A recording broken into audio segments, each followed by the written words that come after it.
Welcome back, all the students who are joining this session. Today, we are just going to cover this session where you can see we will go to complete our third session today.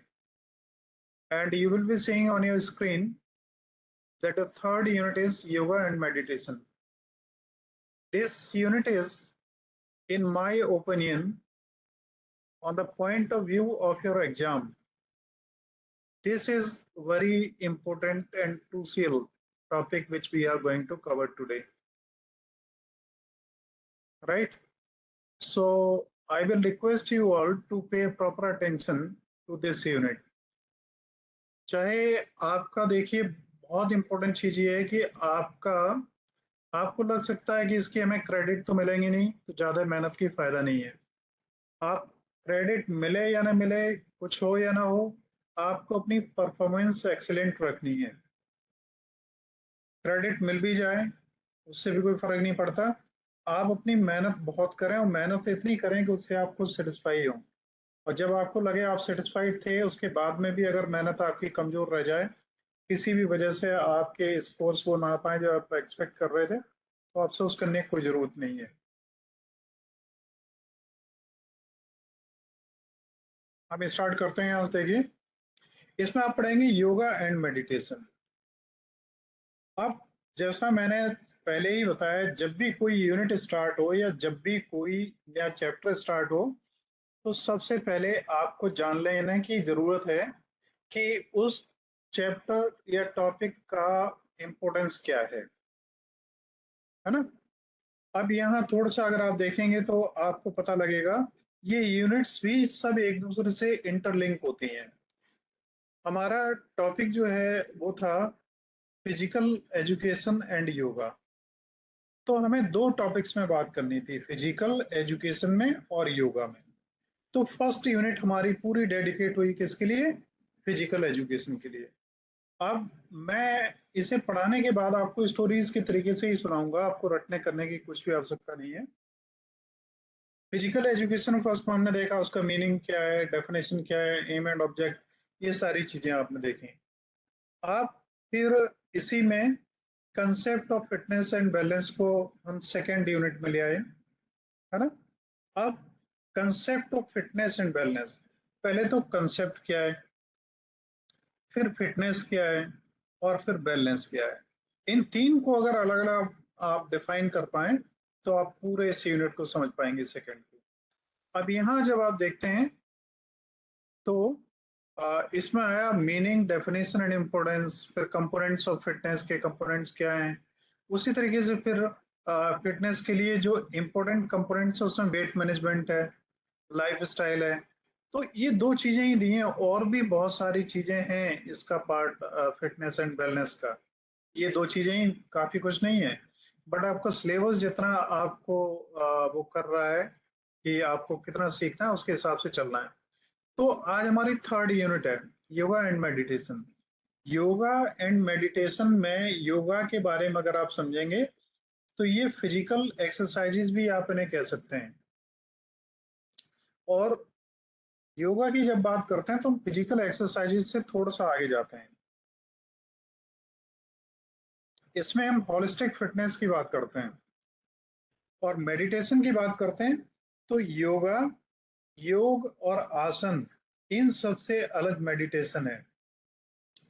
Meditation में जहाँ physical activities नहीं होती और जहाँ internal governing और maintenance पे ज्यादा ध्यान दिया जाता है, वहीं योगा में फिजिकल एक्टिविटीज होती हैं।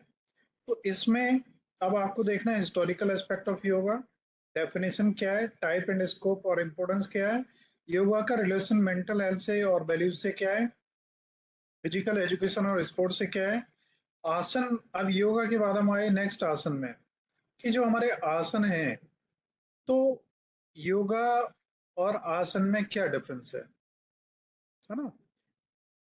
उसके बाद में डेफिनेशन ऑफ आसन, difference between asan and physical exercise, physical exercise और आसन में क्या डिफरेंस है, वो डिफरेंस है। उसके बाद में प्राणायाम कितने तरह के होते हैं, और प्राणायाम और डीप ब्रीदिंग में डिफरेंस क्या है। इसके बाद हम प्रैक्टिकली जानेंगे आसन क्या है, सूर्य नमस्कार क्या है। सूर्य नमस्कार तो आप सभी को पता होगा कि नहीं है, बताइए। Yes sir. Yes sir. आपके कॉलेज के बाहर ही लेफ्ट साइड में जो फुटपाथ है, उस पे सूर्य नमस्कार के जो 12 पोजीशंस होती हैं वो बनी हुई है ना, yes sir. Saint John's college में। यस इन्हें आप रोज देखते होंगे। फिर भुजंग आसन क्या है, नौकासन क्या सर। है, यस। यस सर, ये 12 टाइप्स ऑफ आसन होते हैं, जिसमें 6 होते हैं और 6 रिपीट होते हैं। Sorry, yes sir. सर, इसमें ये 12 आसन होते हैं सूर्य नमस्कार में। 6 हाँ, होते हैं और 6 उसके बाद रिपीट होते हैं। कुल मिला के 12 होते हैं ना। Yes sir. हाँ, वज्रासन, पद्मासन, शवासन, मकर आसन, धनुरासन, ताड़ासन, प्राणायाम। फिर प्राणायाम में दो हैं, अनुलोम और विलोम। तो अनुलोम विलोम भी मैक्सिमम लोग जानते हैं। हम अब चलते हैं सीधा अपने प्रेजेंटेशंस की तरफ।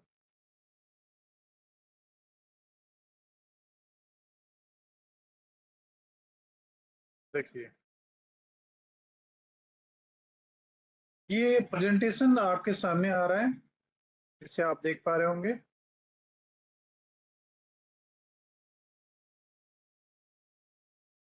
और इसमें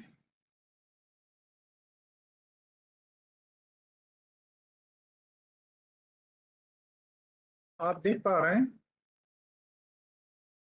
योगा एंड मेडिटेशन यूनिट 3 को हम कवर करने जा रहे हैं। योगा कल मैंने थोड़ा सा आपको एक्सप्लेन किया था, उसके आगे हम लोग चलेंगे। सेकंड हमारी स्लाइड, योगा एंड मेडिटेशन। अब इनमें हम क्या क्या पढ़ेंगे, योगा एंड मेडिटेशन में हम क्या क्या जानेंगे इसमें, तो वो भी जानना जरूरी है।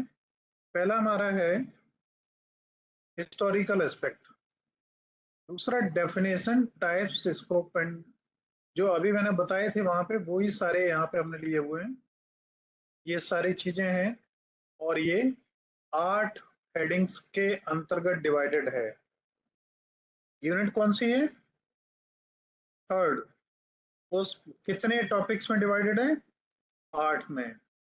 अब मैं आपको इस तरीके से नेक्स्ट सेशंस में लूंगा कि आप फिंगर टिप्स पे गिना पाएंगे कितनी यूनिट हैं, किस यूनिट में कितनी हेडिंग्स हैं और उन हेडिंग्स में क्या क्या है।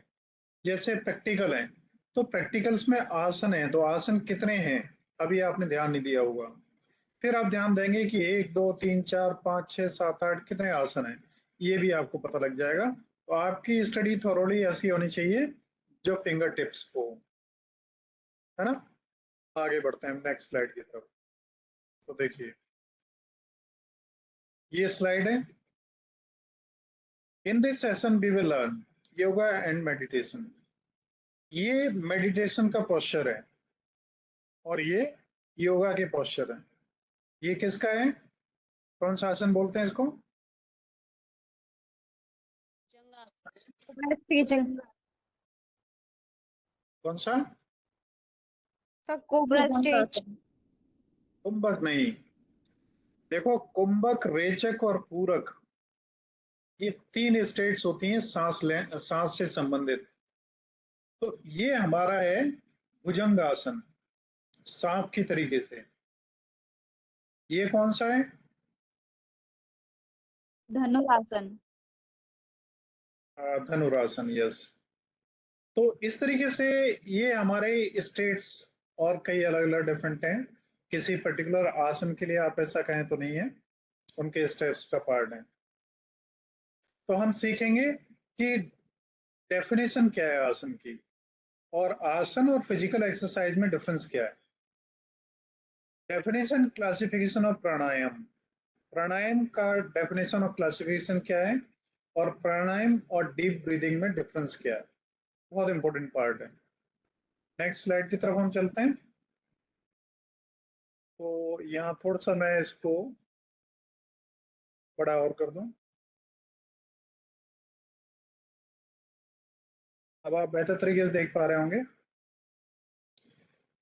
Definition of asan between asana and physical exercise. अब देखिए एक चीज मैं बताऊं, अपनी अपनी लैंग्वेज और अपने अपने उस लैंग्वेजेस के रूल्स हैं। इंग्लिश में हम क्या करते हैं, किसी को अगर ज्यादा सम्मान देना चाहते हैं तो क्या करता हूँ, सर लिख सर सर लिखते हैं और सर ना लिखें तो रिस्पेक्ट। देखो जिस चीज को मैं पूछना चाह रहा हूँ वहां तक शायद आप ध्यान नहीं देंगे तो आप नहीं पहुंच पाएंगे, मैं बता रहा हूँ। हम नाम के लास्ट में एक जोड़ देते हैं ना, जैसे ASHOK, अशोक था ना, ग्रेट, तो हम उसे क्या लिखते हैं, अशोका, ऐसा करते हैं ना। आप लोग मानते हैं कि नहीं। इंग्लिश में हम कुछ चीजों की इंपॉर्टेंस और उन्हें वो देने के लिए लास्ट में ए जोड़ देते हैं। योग को योगा बना दिया, आसन को आसना बना दिया, प्राणायाम को प्राणायामा बना देंगे। तो ये इस लैंग्वेज का अपना अलग एक वो है यूज और उसका प्रयोजन। और उसी को अगर हम हिंदी में अप्लाई करें तो मेरा नाम राजपाल है, आप क्या करेंगे, राजपाला। अब राजपाला अगर कहते हैं तो हिंदी में इसे क्या मानते हैं, गांव के लोग इस तरह के लैंग्वेजेस यूज करते हैं किसी का नाम खराब करने के लिए। तो हर एक लैंग्वेज का उसकी अपनी लैंग्वेज में अलग अलग यूज है। हम आते हैं, in the contest of yoga and asana refers to specific physical posture और pose that practice with mindfulness and awareness. बहुत इंपॉर्टेंट ये दो शब्द हैं, इन पे जरा गौर करना, माइंडफुलनेस एंड अवेयरनेस। जब हम कोई फिजिकल पोस्चर में जाते हैं, किसी ऐसी शारीरिक स्थिति में जाते हैं जो हमारी आम स्थिति से अलग होती है, तो इसको हम आसन कहते हैं। लेकिन इसमें दो पॉइंट बहुत इंपॉर्टेंट हैं और वो दो पॉइंट्स हैं, एक है माइंडफुलनेस और दूसरा है अवेयरनेस। जब भी हम किसी आसन या मुद्रा में बैठते हैं तो हमें केवल ये नहीं कि हम उस मुद्रा में बैठे हैं, हमारा माइंडफुलनेस होना चाहिए, हमारा पूरा अटेंशन होना चाहिए और पूरी तरीके से हम अवेयर होना चाहिए। हम अगर ध्यान में बैठे, जैसे ये आप एक जो पोस्चर देख रहे हैं अपने सामने, ये इसमें अगर आप बैठे हैं, आप केवल इसी तरीके से हाथ करके बैठ जाएं तो उसकी कोई खास इंपॉर्टेंस नहीं है। सबसे ज्यादा इंपॉर्टेंस इतने की है, यहाँ पे आपका पूरा ध्यान हो और पूरी तरीके से अलर्ट हो। और सबसे ज्यादा अलर्टनेस और ध्यान किसकी तरफ होता है योग में, मालूम है, वो होता है हमारी ब्रीथ की तरफ, सांस लेने की तरफ। सांस का आना, सांस का रुकना, सांस का निकलना, इन तीन प्रोसेसेस को क्या कहते हैं,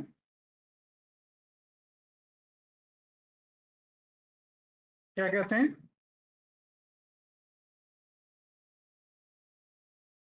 नहीं पता है। अभी आपने बात करी थी ना, रेचक, पूरक और कुंभक, ये तीन स्टेजेस होती हैं।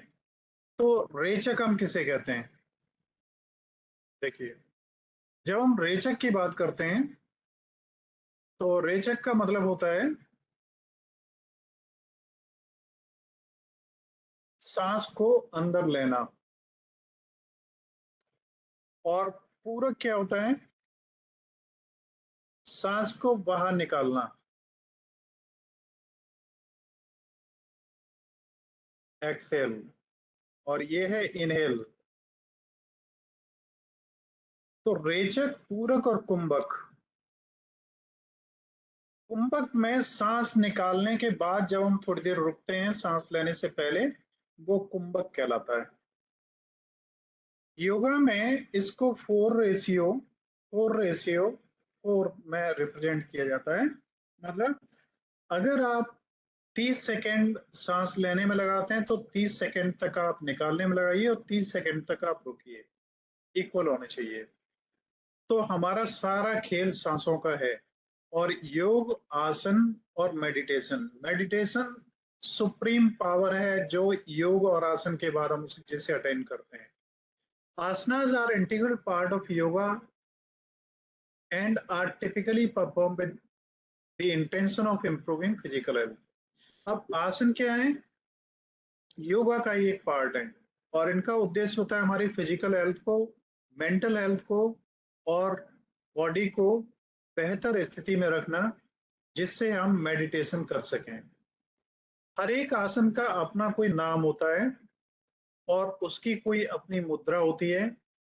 वो किसी न किसी बॉडी के हमारे पार्ट के लिए तैयार किया जाता है। जैसे हम अगर मान लीजिए ये अभी ताड़ासन करते हैं तो हम स्ट्रेट हो जाते हैं, हमारी बॉडी पूरी ऊपर और नीचे की तरफ खिंचती है। हम वक्र आसन करते हैं या हम कोई और आसन करते हैं तो किसी के न किसी फिजिकल जो बॉडी है उसके किसी न किसी पार्ट के लिए होता है।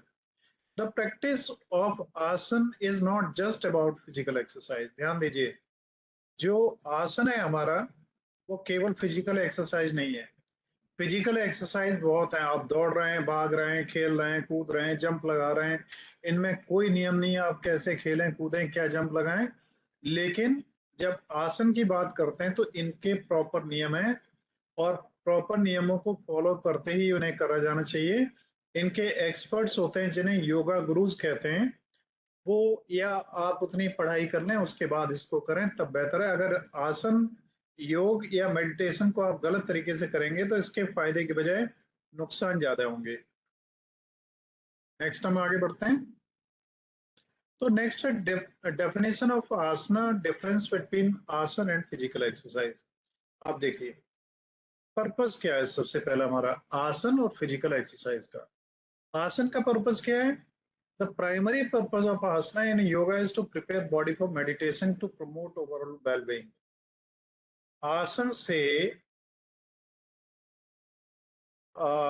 जो योग होते हैं, योग जो हम करते हैं, उन योग और आसन के द्वारा, मतलब आसन जो है योगा का एक पार्ट है और आसन के द्वारा और योगा के द्वारा हम बॉडी को एक होलिस्टिक जो हमारी अप्रोच है उसके लिए तैयार करते हैं और इसके द्वारा हम बॉडी को मेडिटेशन के लिए भी रेडी करते हैं। आसन क्या करते हैं?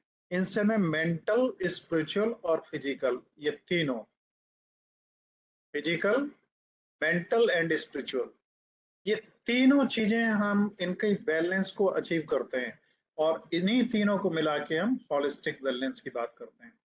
अब फिजिकल एक्सरसाइज क्या है, पर्पस क्या है? देखो, आसन का और फिजिकल एक्सरसाइज का, फिजिकल एक्सरसाइज का हमें फिट रखना है, एंड्योरेंस एंड कार्डियोवास्कुलर हेल्थ। हम अपने बॉडी को फिट रखें, मजबूत रखें और उसे लंबे समय तक कुछ काम करने में सक्षम बनाने योग्य रखें। और कार्डियोवास्कुलर हेल्थ, कार्डियोवास्कुलर में हमारा हार्ट और पूरी बॉडी के सभी चीजें कवर अप होती हैं, उसको बेहतर बनाने के लिए करते हैं। एक्सरसाइज से mental health and emotional benefits मिलते हैं और वहीं फिजिकल जो एस्पेक्ट है वो होता है हमारा किसका? फिजिकल एक्सरसाइजेज का। नेक्स्ट है माइंड बॉडी कंसंट्रेशन। आसन और फिजिकल एक्सरसाइज का हमारे माइंड और बॉडी से, बॉडी के कनेक्शन में क्या रोल होता है? आसन से हमारा क्या होता है? माइंड एंड बॉडी को इंटीग्रेट करते हैं। आसन में हम ऐसी कुछ मुद्रा में बैठते हैं जहां हम अपने बॉडी को खुद एनालाइज करते हैं, देखते हैं और बॉडी में हो रही छोटी छोटी सी जो एक्टिविटीज हैं उनको हम बहुत अच्छी तरीके से देखते हैं और इसमें हम सांस को कंट्रोल करके हम सांस के आने की प्रक्रिया को, सांस के रुकने की प्रक्रिया को, सांस के जाने की प्रक्रिया को देखते हैं और अपनी बॉडी को ऑब्जर्व करते हैं। और फिजिकल एक्सरसाइजेज में क्या होता है कि इसमें तमाम तरीके से एक्सरसाइजेज करके हमारा ऑब्जेक्ट होता है फिजिकल स्ट्रेंथ को अचीव करना। अब ब्रीथ कंट्रोल, ये तो हो गई योगा, और ये है यम है, ये प्राणायाम है। तो ब्रीथ कंट्रोल में आसन, जिनका पहले भी बताया जा चुका है, कि जहां पे हम सांस को कंट्रोल करते हैं, और सांस को ही हमारी एक भाषा जो है उसमें प्राण भी कहते हैं, और सांस को आप सभी लोग जानते हैं प्राण वायु कहते हैं, प्राण वायु। इससे क्या होता है कि ब्रीथ कंट्रोल करके हम अपने जो इनर जो हमारी पावर है उसको हम अ, जगाते हैं।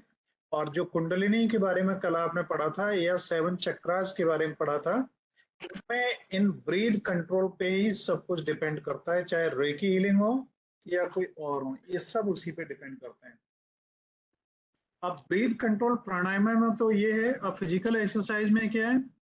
फिजिकल एक्सरसाइजेज में जो हमारी ब्रीथ है उस पे बहुत ज्यादा ध्यान नहीं दिया जाता।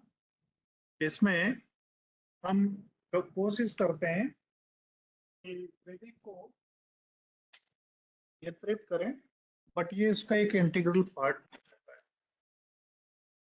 नेक्स्ट में हम आगे बढ़ते हैं। तो देखिए, इंटेंसिटी एंड स्पीड। आसन जो होते हैं ये बहुत स्लो और बहुत ध्यानपूर्वक किए जाते हैं। इनका ऑब्जेक्ट आपके बॉडी की अवेयरनेस होती है। देखिए, मैं आपको बताऊं, आप में से कुछ लोगों ने क्या उसके बारे में सुना है, विपस्सना के बारे में? किसी ने सुना है? VIPSANA, विपस्सना। बताइए अगर किसी ने सुना हो तो।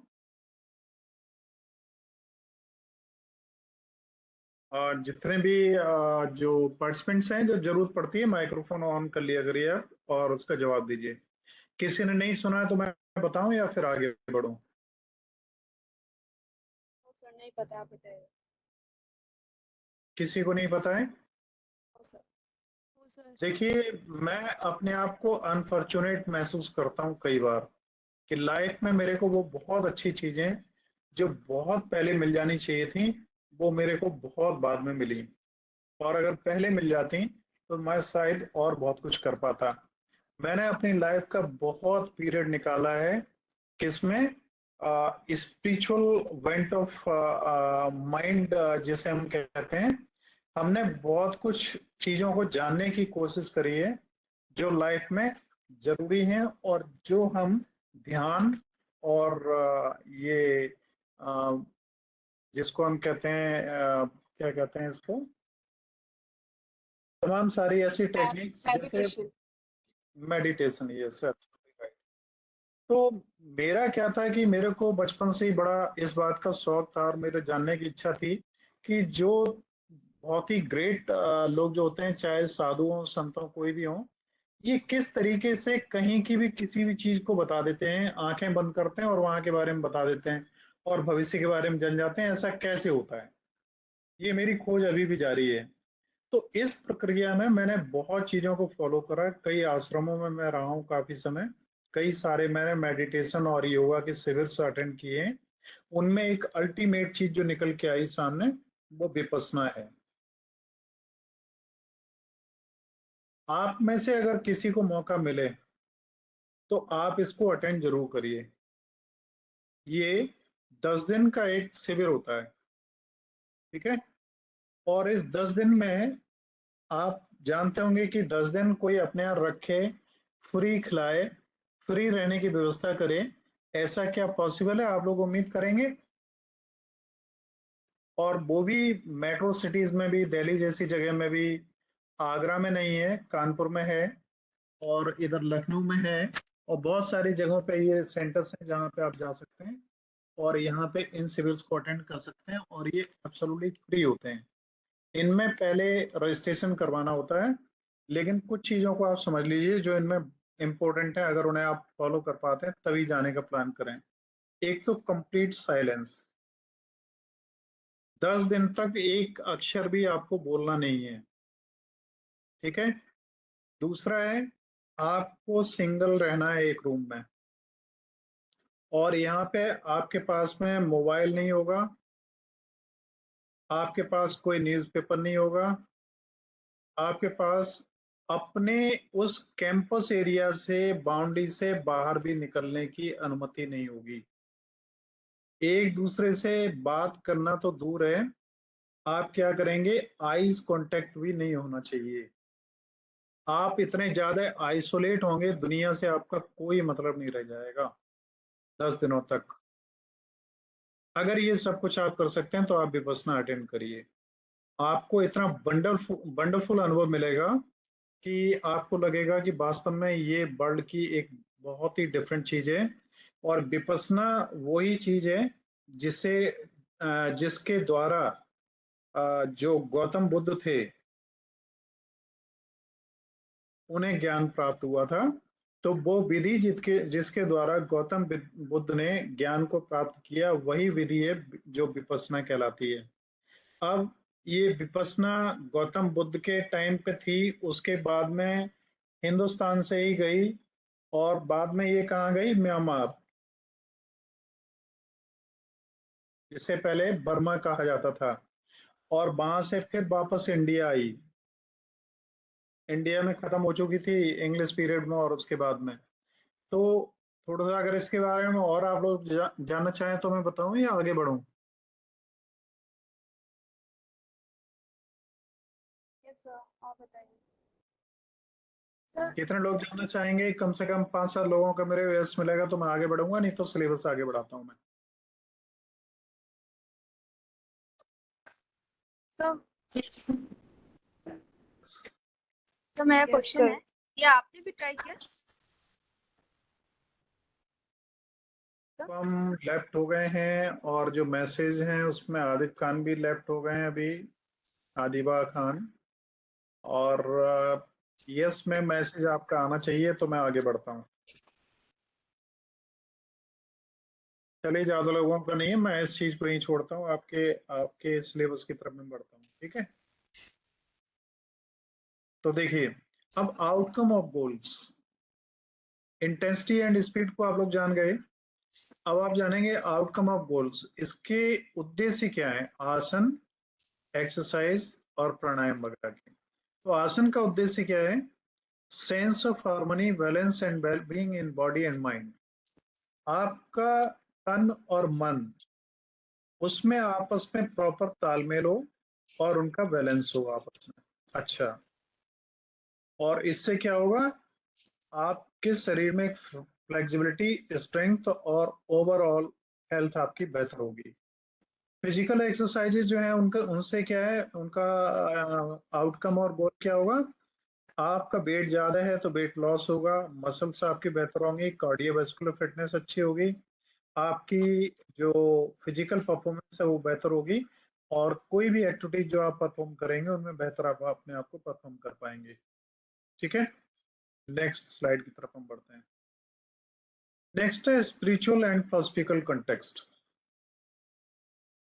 योगा और आसन जो है हमारे, इनमें और फिजिकल एक्सरसाइजेज से हम, आसन से क्या होता है स्पिरिचुअल एंड फिलोसफिकल कंटेक्स्ट में, आसन में जो यम और नियम है उनकी गाइडलाइंसेस को फॉलो करते हुए हम अपने टारगेट को अचीव करते हैं, जहाँ पे हम philosophical and spiritual framework of yoga which includes ethical guidelines. Ethical जानते हैं ना, क्या होता है एथिकल मीन्स, एथिकल जानते हैं कोई वर्ड का मतलब? Yes sir. यस बताइए। एथिकल मीन्स होता है नैतिक। दो मूल्य होते हैं, एक मोरल एंड एक एथिकल। नैतिक मूल्य वो होते हैं जहां पे आपके अंदर वो क्वालिटीज होनी चाहिए जो कि आप अपने जो सराउंडिंग्स में लोग हैं उनके साथ किस तरीके से आप बिहेव करें, और आपके नैतिक कर्तव्य क्या हैं। और एक मोरल वैल्यूज होती हैं वो अलग हैं, और एक ये है हमारे एथिकल वैल्यूज। जिनमें यम्स और नियम्स के द्वारा आप मेडिटेशन प्रैक्टिसेस के द्वारा इन्हें स्पिरिचुअल एंड फिजिकल कंटेक्स्ट को आप अचीव कर पाते हैं। और फिजिकल एक्सरसाइजेस में क्या होता है, इनसे स्पिरिचुअल और फिलोसफिकल जो ऑब्जेक्ट है उससे प्राप्त करने में आपको सहायता मिलती है, और एक्सरसाइज रूटीन रखने से आपकी अपनी बॉडी और मसल्स पावर बेहतर तरीके से ग्रो हो पाती है। Next, says Patanjali and is योग सूत्र। ये पतंजलि का एक चित्र है। अब ये चित्र ऐसे ही थे या नहीं थे, वी कैन एज्यूम। पतंजलि ने योग पर ही अपनी पूरी लाइफ बिताई, इसलिए पतंजलि के योग सूत्र एक बुक है जिसमें इनका वर्णन है। तो ये 8 हैं। The Eightfold Path of Yoga, as outlined by says Patanjali in the Yoga Sutra, is a comprehensive system that serves as a guide for spiritual and personal growth through practice of yoga. Patanjali की जो ग्रंथ है उसका नाम है योग सूत्र। योग सूत्र में पतंजलि ने 8 विधियां योग की बताई हैं जिनसे हम अपने शारीरिक और मानसिक विकास को कर सकते हैं। ये जो 8 विधियां हैं उनके द्वारा हम जो हमारी स्पिरिचुअल जर्नी है, स्पिरिचुअल जर्नी जिसमें हम एक अज्ञात शक्ति को पहचानने की कोशिश करते हैं और उसका एक पार्ट बनने की कोशिश करते हैं, उस को प्राप्त करने के लिए ये 8 लिम्स हैं। 8 लिम्स मीन्स 8 अंग। 8 अंग हैं जिनके द्वारा हम उसे प्राप्त कर सकते हैं, और ये एक दूसरे से क्रम में, they are not linear steps but are interconnected and often practiced simultaneously. ऐसा नहीं है कि यम के बाद नियम आए उसके बाद फिर और आए फिर उसके बाद और आए, ऐसा नहीं है। ये एक दूसरे से इंटरकनेक्टेड डायरेक्टली भी हैं, और ये जो प्रिंसिपल्स हैं इन्हें हम फॉलो करके अपने आप को समझ सकते हैं, अपने अंदर की शांति को प्राप्त कर सकते हैं, और हम इनलाइटेंड हो सकते हैं। हम अपने अंदर के उस ऊर्जा को जागृत कर सकते हैं, उस प्रकाश को जागृत कर सकते हैं जिसके लिए हमें जन्म मिला है। हमारा जन्म केवल खाना खाने, सोने और घूमने फिरने का ही ऑब्जेक्ट नहीं है। अब क्या है, here are 8 limbs of yoga. Next slide में देखिए। पहला यम, एथिकल रेस्टोरेंट्स। एथिकल रेस्टोरेंट्स क्या है, हमारे नैतिक कर्तव्यों में जो जिन पे प्रतिबंध लगाया जाता है। प्रतिबंध किन किन चीजों पे लगाया जाता है, देखिए। पहला है अहिंसा। अहिंसा, नॉन वायलेंस। अगर आप योगा को फॉलो करना चाहते हैं तो उससे पहले कुछ नियम हैं जिन्हें आपको फॉलो करना चाहिए। पहला अहिंसा, दूसरा सत्य, ट्रुथफुलनेस। आपको हिंसा नहीं करनी चाहिए, सदा सत्य बोलना चाहिए। अस्तेय, अस्तेय मीन्स होता है चोरी। आपकी चोरी की अगर आदत है तो उसे आपको छोड़ना चाहिए। और नेक्स्ट है ब्रह्मचर्य। ब्रह्मचर्य आप जानते हैं, it is related with your sexual went of mind. तो ब्रह्मचर्य का पालन आपको करना चाहिए। और अपरिग्रह, अपरिग्रह का मतलब होता है नॉन पॉसेसिवनेस। आप किसी के साथ इतना लगाव बना के न रखें कि उसके चले जाने के बाद में आप बहुत दुखी हो। आप पैसे से बहुत मोह न रखें।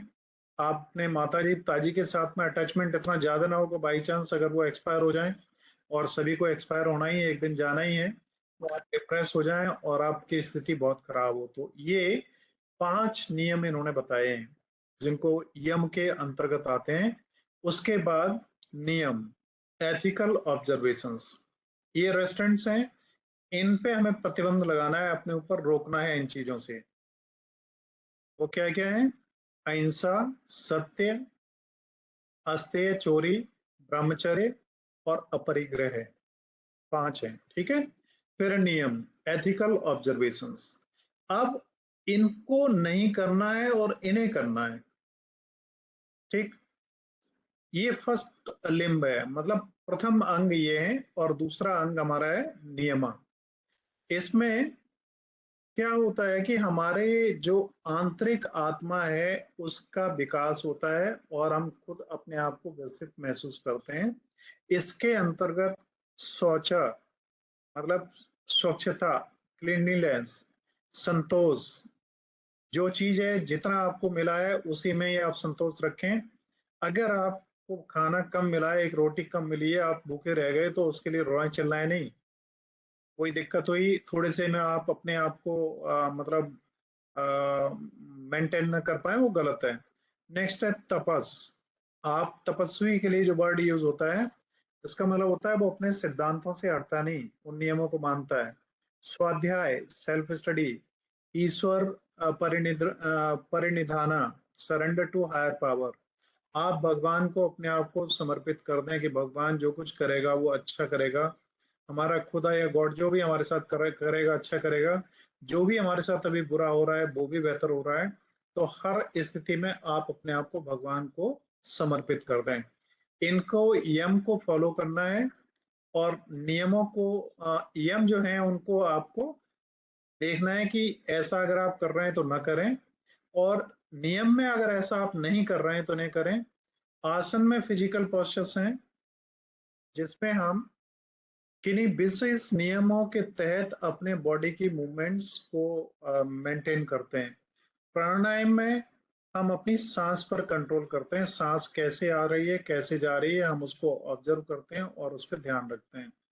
इससे क्या होता है, हमारा दिमाग और मेडिटेशन सब कुछ सुधरते हैं।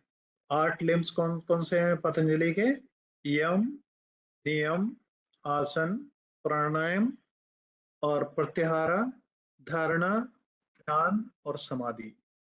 ये हमारे ह्यूमन बीइंग्स का सबसे अल्टीमेट ऑब्जेक्ट जो है वो है समाधि। और समाधि का मतलब होता है हमने वो हाईएस्ट वैल्यू अचीव कर ली। अब हम उसी भगवान के, उसी खुदा के, उसी गॉड के एक पार्ट बन गए।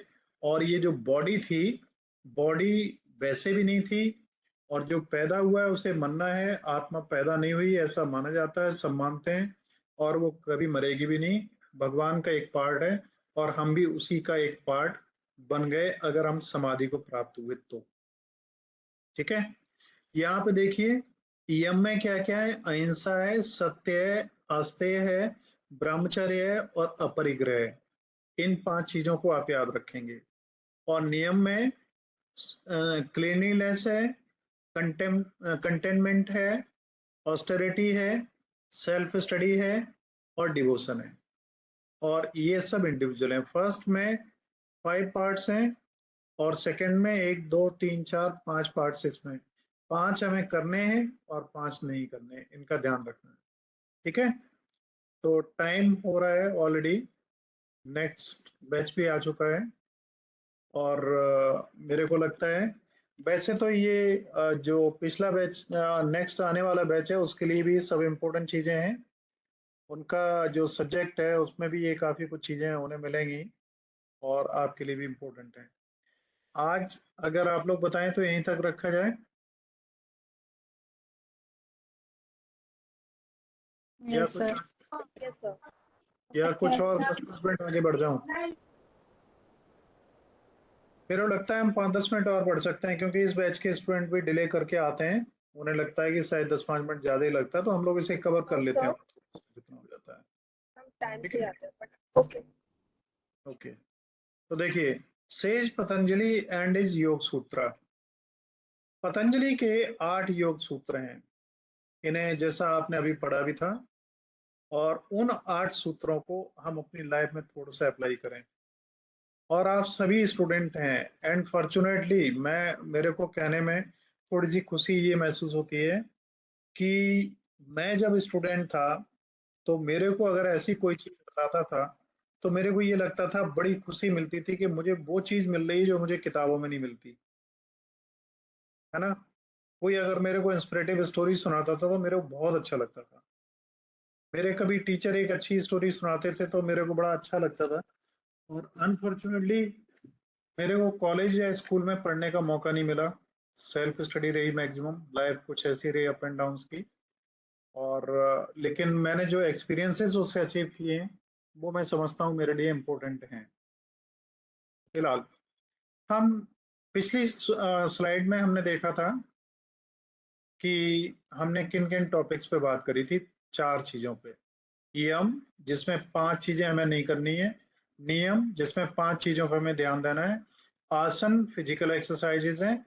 और प्राणायाम हमारी सांस के नियंत्रण से संबंधित है।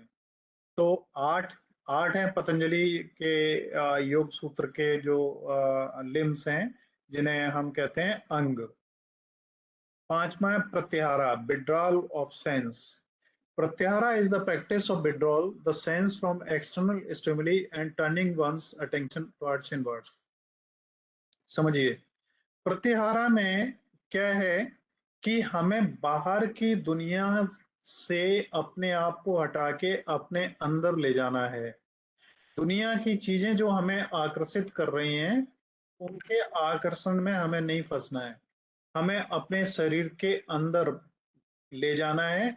और शरीर के अंदर जो हमारी उत्तेजनाएं और जो डिस्ट्रैक्शंस हैं, जो चीजें हमें लालायित कर रही हैं या हमें अट्रैक्ट कर रही हैं, उनके अट्रैक्शन से हटके हमें अपने अंदर जाना है। नेक्स्ट है धारणा, कंसंट्रेशन।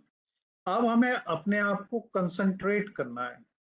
कंसंट्रेशन एक इंपॉर्टेंट चीज है, और हम कंसंट्रेट कैसे करें, इसकी बहुत सारी विधियां हैं अपने आप को कंसंट्रेट करने की। एक विधि है जिसमें लोग क्या करते हैं कि वो एक कैंडल जला के रख लेते हैं, और कोई पंखा वंखा ना चल रहा हो, कैंडल जल रही हो, तो कैंडल में आप जानते हैं उसकी जो लैंप होती है वो रेगुलर जलती है एक जैसी। तो वो उसी को देखते रहते हैं, इतनी गहराई से इतनी गहराई से इतनी गहराई से देखते रहते हैं कि बैठे बैठे उन्हें होश नहीं रहता है कि उनके सामने भी कुछ है। या उन्होंने दीवार पे कोई एक पॉइंट बना लिया, उस पॉइंट को वो देखते रहते हैं, देखते रहते हैं, देखते रहते हैं, उसी की चीज को देखते रहते हैं। और फिर इन फिजिकल चीजों से हटते हैं तो अपने बॉडी के अंदर जाते हैं। तो बॉडी के अंदर सबसे पहले वो क्या करते हैं, एक एक सेकेंड इस चीज पे ध्यान देते हैं कि सांस अब लेना हमने स्टार्ट किया, हमारे नॉस्ट्रल से सांस टकरा रही है, हमारे आईज के बीच से होती हुई, ट्रेकिया से होती हुई अंदर तक जा रही है। अब सांस हमारी रुक गई है, हमने सांस रोक दी है, अब हमारी बॉडी में अगर कोई मूवमेंट हो रहा है तो हम उसे ऑब्जर्व कर रहे हैं। इस तरीके से ये धारणा है, हमें कंसंट्रेट करना है अपने आप को। नेक्स्ट है ध्यान, ये मेडिटेशन है। अब मेडिटेशन हमारे कंसंट्रेशन से आगे का स्टेप है, जिसमें हम क्या करते हैं कि किसी भी तरीके से हम अपने अंदर जाने का प्रयास करते हैं। अंदर जाने का मतलब फिजिकली अपनी बॉडी में तो नहीं आप घुस सकते, लेकिन आपके शरीर में किसी भी तरीके की कोई गतिविधि हो रही है, कहीं कोई खुजली हो रही है, कहीं पे कोई सैरन हो रही है, कहीं पे कोई टपकन हो रही है, कहीं पे कुछ भी फिजिकल एक्टिविटी महसूस हो रही है, उसे हमें देखना है। और एक स्टेज ऐसी आनी है कि आंख बंद करते हुए हम ये एक्सपीरियंस करेंगे कि हम अपनी बॉडी के बाहर खड़े हैं और ये हमारी बॉडी है, इस पोस्चर में हम बैठे हैं, हमारी उंगलियां हमें कैसी दिखाई दे रही हैं, हमारा चेहरा हमें कैसे दिखाई दे रहा है, हम अलग हो जाएंगे और हमारी बॉडी अलग हो जाएगी। ये हमारा मेडिटेशन ध्यान है। और लास्ट समाधि है, यूनियन विद द डिवाइन। उसके बाद आपका शरीर यहीं रह जाएगा और आप उस परम आत्मा से आप मिल जाएंगे, भगवान से आपका मिलन होगा। यही उद्देश्य है पतंजलि के योग सूत्रों का। तो ये 8 उद्देश्य हैं, इन्हें आप याद रखेंगे। पहला यम, नियम, आसन, प्राणायाम, प्रत्याहारा, धारणा, ध्यान और समाधि। ठीक है, अब आज इसको मैं यहीं खत्म करता हूं। अगर किसी को कोई क्वेश्चन पूछना है तो आप भी पूछ सकते हैं। एक बार प्रत्याहारा बता दीजिए। प्रत्याहारा देखिए, अगर आपको नहीं पता लगता है तो विड्रॉल ऑफ सेंसेस। आप, मैं थोड़ा सा क्रम में आपको बताना चालू करता हूं, सुनिए। सबसे पहले पतंजलि ने ये कहा अपने योग सूत्रों में, योग सूत्र में उन्होंने 8 पार्ट्स में अपनी स्टडी को डिवाइड किया। पहले पार्ट में कहा कि कुछ चीजें हैं, सबसे पहले अगर आप योग सूत्रों को अपनाना चाहते हैं तो कुछ आपकी गलत आदतें हैं, उन्हें आप खत्म करें। उनमें क्या है, अहिंसा को सबसे पहले फॉलो करें। मतलब किसी के प्रति आप ऐसा कोई व्यवहार न करें जिससे उसको किसी भी तरीके का कोई कष्ट हो। दूसरा, हमेशा सत्य बोलें। तीसरा, चोरी न करें। चौथा, ब्रह्मचर्य का पालन करें। पांचवा, आप किसी के प्रति बहुत ज्यादा इतना लगाव न रखें कि वो चीज न मिले तो आपको बहुत कष्ट हो, या वो चीज खो जाए तो बहुत कष्ट हो। तो पहला है हमारा यम, जिन्हें हमें छोड़ना है। दूसरा है नियम, जिन्हें अपनाना है। तीसरा है आसन, जिससे हमें शरीर को बेहतर बनाना है। चौथा है जब जिन्हें हमने गलत आदतों को छोड़ दिया, अच्छी को अपना लिया, उसके बाद में हमने फिजिकल मूवमेंट्स को करके अपने बॉडी को बेहतर बना लिया। उसके बाद जब बॉडी बेहतर हो गई तो हमने सांस पे ध्यान दिया, और सांस पे ध्यान देने के बाद में हमने अपने जो सेंसेस थे, हमारा ध्यान ध्यान बार बार भटक के जा रहा था। जैसे अभी मेरी आप बात सुन रहे हैं, और बात सुनने के दौरान अगर आपको कोई भी आवाज पीछे आ रही है और वो नहीं सुनाई दे रही है, कौन आ रहा है कौन जा रहा है नहीं दिखाई दे रहा है, तो आपका ध्यान बेहतर है। बाहर के सेंसेस से आपने अपने आप को हटा लिया है। जैसे कछुआ होता है, जब वो कोई डर देखता है तो अपने पैर चारों अपनी बॉडी के अंदर कर लेता है। धारणा, फिर जब आपने अपने अंदर की तरफ, बाहर से की दुनिया से सेंस आपका हट गया, तो आप अपने अंदर गए। अंदर जाने में आपने कंसंट्रेट किया, अपने ध्यान जो चारों तरफ भटक रहा था, 1000 जगह भटक रहा था, हर सेकंड मिनट पे कहीं कहीं आ जा रहा था, वो थोड़ा सा कंसंट्रेट होना शुरू किया। तब फिर आपने ध्यान करना स्टार्ट किया, मेडिटेशन, और उससे अल्टीमेट ऑब्जेक्ट जो हमारा समाधि है वो हमने अचीव किया। तो प्रत्यारा क्या है? Withdrawal of senses. बाहर की जो चीजें हैं उन पे आपका ध्यान न जाए। ठीक है। Yes sir. अब मैं क्या आपको एक छोटी सी कहानी सुनाऊं? Yes sir. Yes sir. कहानी देखिए, आप जैसे आए होते हैं मैं चाहता हूं आप वैसे ही वापस आओ। मेरा उपदेश सुन के, मेरे ये चीजें सुन के आपके दिमाग पे बर्डन नहीं होना चाहिए। और नेक्स्ट बैच के स्टूडेंट आ चुके हैं, उनके लिए भी। और मैं एक बार फिर कहूंगा कि आप लोग डिले करके आते हैं, 13 हो रहे हैं, 15 मिनट तक मैक्सिमम लोग आते हैं। अब ऐसा ना करें आगे से। एक बहुत सुंदर कहानी मैं आपको सुना रहा हूँ, और जिसके करेक्टर से आप लोग परिचित हैं। अब वो करेक्टर्स क्या हैं?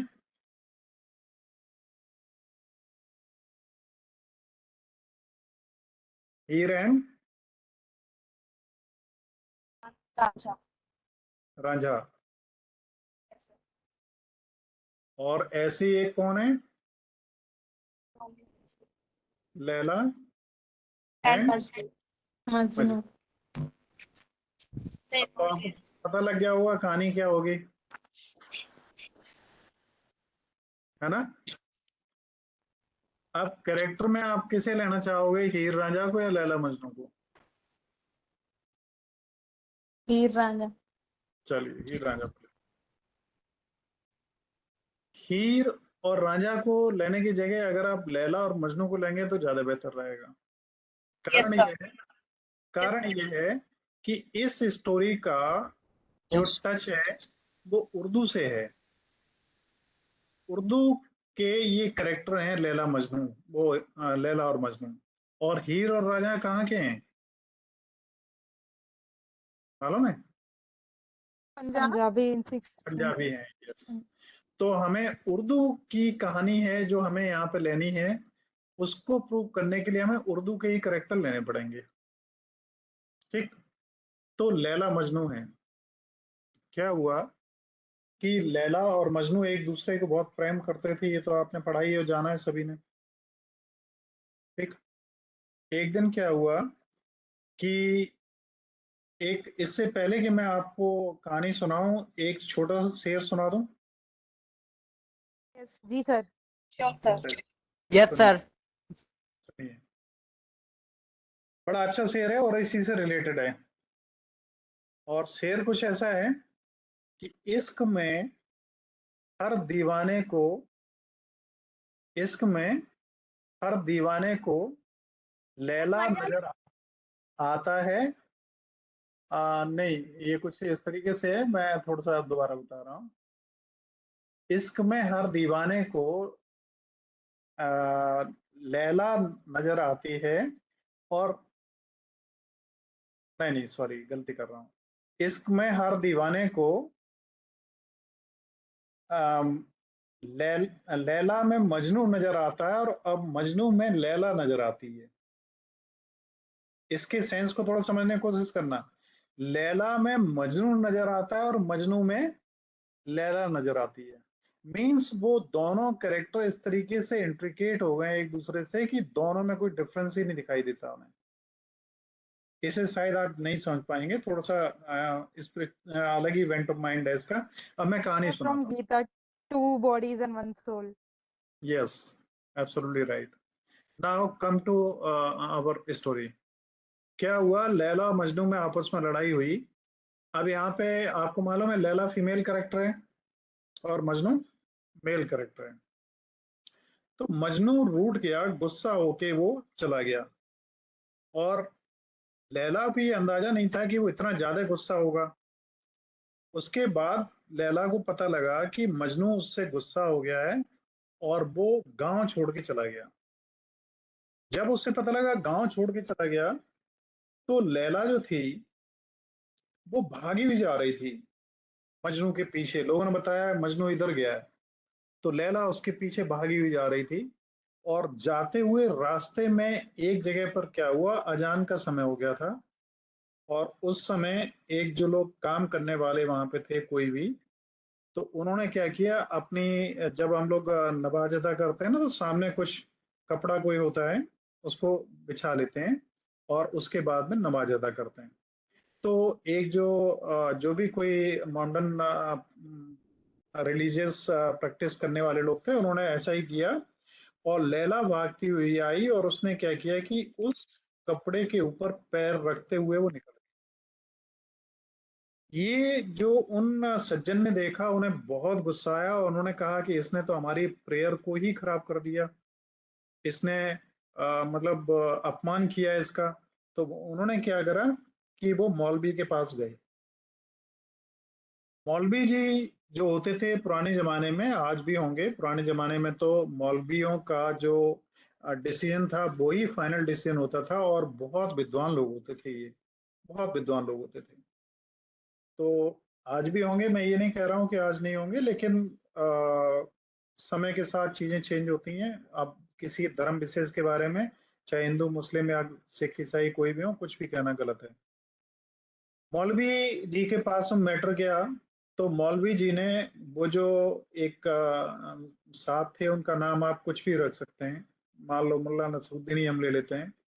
तो उन्होंने ये कहा कि जब हम नमाज अदा कर रहे थे उस समय इस हीर ने उसको वो कर दिया, क्या डिस्टर्ब कर दिया। और डिस्टर्ब कैसे करा कि उसके ऊपर पैर रखते हुए निकल गई। तो जो मौलवी साहब थे उन्होंने हीर से पूछा, हीर तुम बताओ तुमने ऐसा किया? तो हीर ने क्या किया, हीर बोली सॉरी, मैंने रास्ते में किसी भी ऐसे व्यक्ति को नहीं देखा जो नमाज अदा कर रहा हो और मैं उसके कपड़े पर पैर रख के निकल गई हूँ। तो वो उससे बड़ा गुस्सा आया और उसने कहा कि इसने ऐसा किया और बिल्कुल किया है, ये गलत बोल रही है, झूठ और बोल रही है। अब डिसीजन की बारी थी। मौलवी जी जो थे उन्होंने थोड़ी देर सोचा और उसके बाद डिसीजन दिया कि ये जो खान साहब हैं या मुल्ला नसरुद्दीन जो हैं इन्हें जेल में डाल दिया जाए और जो हीर है या जो लैला है उसको मुक्त कर दिया जाए। ऐसा उन्होंने क्यों किया पता है? जी सर, क्योंकि इट्स सेड के प्यार में पागल लोगों को कुछ दिखाई नहीं देता अगर if they are chasing someone. Yes. तो क्या था कि यहाँ पे जो ध्यान था और कंसंट्रेशन था, ध्यान और कंसंट्रेशन, ध्यान देना इस चीज पे, वो हीर इस पोजीशन तक पहुंच गई है यहाँ तक। ये जो पॉइंट आप देख रहे हैं, इनके जो 8 पॉइंट्स हैं पतंजलि के, तो वो इस पोजीशन तक पहुंच गई है 6 तक, जहां पे उसे पता नहीं है कि रास्ते में कोई था कोई नमाज भी अदा कर रहा था और उसने वहां पैर भी रखा। और ये जो हमारे खान साहब थे या मुल्ला नसरुद्दीन जिसे हम कहें, इन्होंने क्या किया कि इनका पूरा ध्यान इस पे था कि हीर आ रही है, भागती हुई आ रही है, और उसने पैर रखा और पैर रख के वो चली गई, है ना। तो इनका कंसंट्रेशन प्रॉपर नहीं है। तो मौलवी साहब ने इन खान साहब को कहा आपका कंसंट्रेशन सही नहीं है। लैला ने जो कुछ किया, अगर किया भी है तो अनजाने में किया है, उसने जान के गलती नहीं करी, इसलिए गलती आपकी है। आप अगर खुदा की इबादत कर रहे थे तो इबादत में इतना लीन हो जाना चाहिए कि कौन आ रहा है कौन जा रहा है आपको तो पता ही नहीं लगना चाहिए, है ना। तो कहानी को हम यहीं खत्म करते हैं और इस सेशन को यहीं खत्म करते हैं, आगे बढ़ते हैं। किसी का अगर कोई क्वेश्चन हो तो मेरे से पूछ लीजिएगा। And one thing more, I would like to request to you all students कि अगर आपको कहीं भी लगे कि मेरी स्टोरीज किसी पर्टिकुलर चीज को ऑब्जेक्ट करती हुई हैं, तो ऐसा ऑब्जेक्ट कुछ भी नहीं है। मैंने जिसे पढ़ा है ज्यादातर थोड़ा सा ध्यान दिया है, वो मैंने देखा है ओशो को, आचार्य रजनीश को। उनमें मुल्ला नसरुद्दीन उसका एक करेक्टर है। और इसी तरीके से मैंने एक नाम आपको दिया था, साउथ के हैं जग्गी वासुदेव, जिनको सदगुरु के नाम से जानते हैं। तो उनके उनका जो करेक्टर है एक, जिसपे वो सारी बातें कहते हैं, उसका नाम है पिल्लई, और उसका पूरा नाम है सुंदरम पिल्लई। अब साउथ इंडिया में सुंदरम ही लोग होते हैं ज्यादातर, और पिल्लई लोग होते हैं, अपने नॉर्थ में नहीं होते। तो उन्होंने इस करेक्टर को चुना है, तो हर कोई किसी न किसी करेक्टर को चुन लेता है, इसका धर्म या किसी चीज से कोई मतलब नहीं है। Okay, so time is already over. All the students who are present right now, I would like to say thank you to all and would like to wind this session now, and we'll start the next session for second semester. Any question from any side, if there exists, you can kindly ask to me.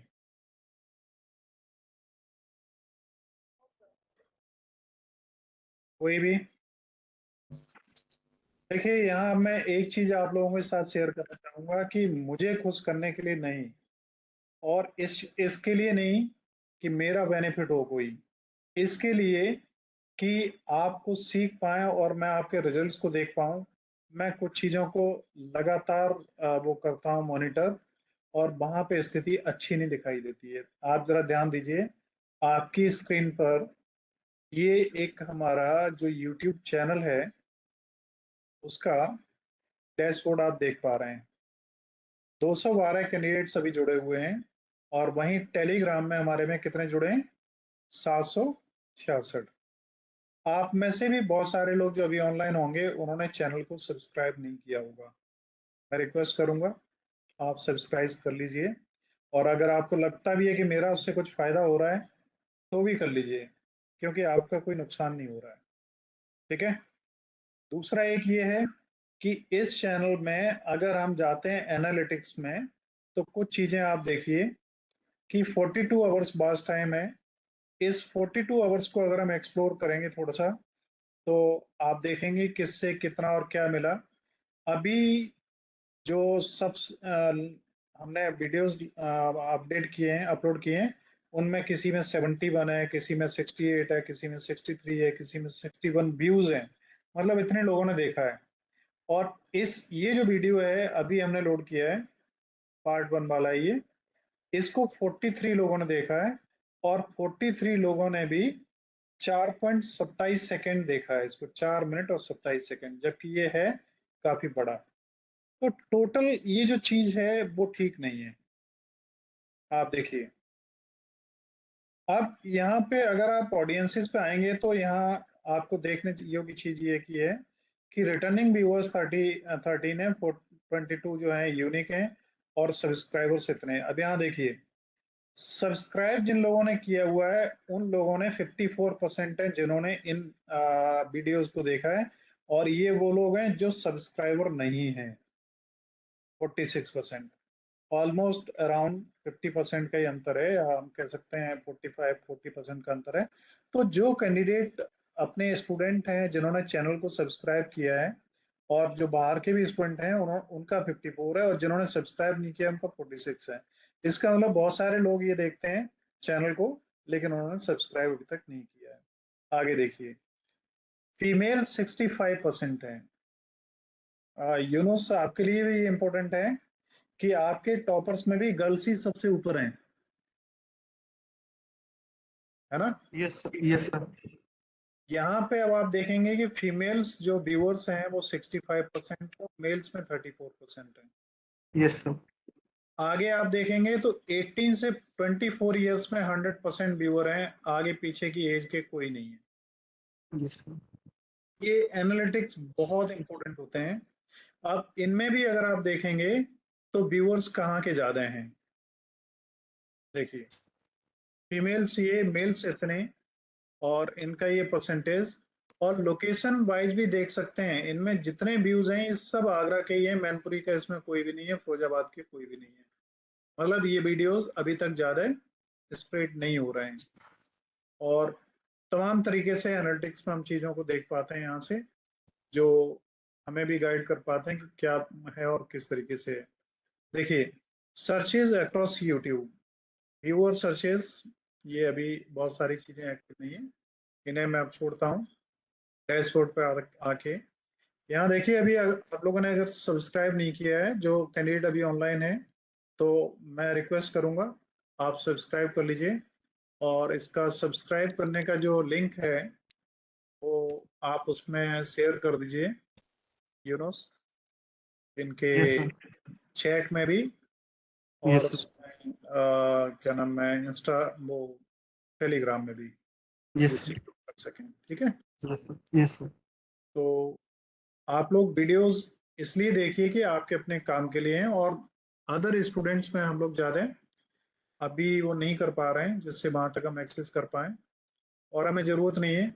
बहुत ही अच्छी, हम काफ़ी अच्छे आपको videos और चीज़ें provide करेंगे। आज बात यहीं तक रखते हैं, किसी को कोई प्रश्न हो तो एक बार जान लीजिए। देखिए वर्षा का एक कमेंट है, enjoy your teaching style, all things to the point, great contents, thank you sir. तो आप भी अपने वो दे सकते हैं कमेंट्स। सौम्या का है हेल्पफुल वीडियो, सौमी शर्मा का है, ये लॉन्च हुआ है, 2-3 कमेंट्स हैं आज, मैं हर कमेंट को रिप्लाई करता हूँ। So try to be active, जिससे आपकी एक्टिवनेस देखें। आज यहीं तक रखता है, और इसको हम ऑफ करते हैं रिकॉर्डिंग को। Thank you all.